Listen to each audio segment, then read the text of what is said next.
My name is Ryan Ploughe. I'm here at WJ Titan, and this is In the Lab.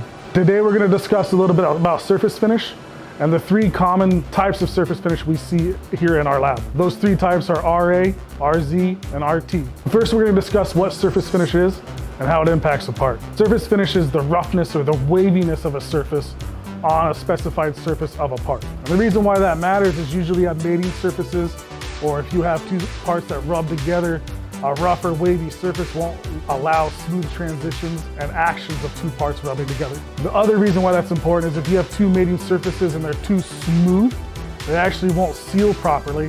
If you put a gasket in between there, it won't seal properly. So some prints actually have a surface finish minimum versus a surface finish maximum. So the first type of surface finish we're going to discuss today is RA. And for lack of better terms, RA is just the average of the waviness or peaks across the surface of a part. It's the most typical and pretty common measurement that we see. The second thing we're going to talk about is RT.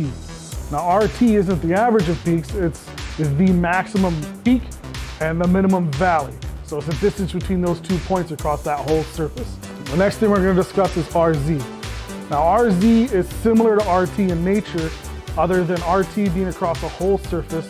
RZ actually breaks the surfaces up into segments, and it gives you the average distance between those high and low points across those segments. Now, they all three play an important role, and they all three are important for measurement.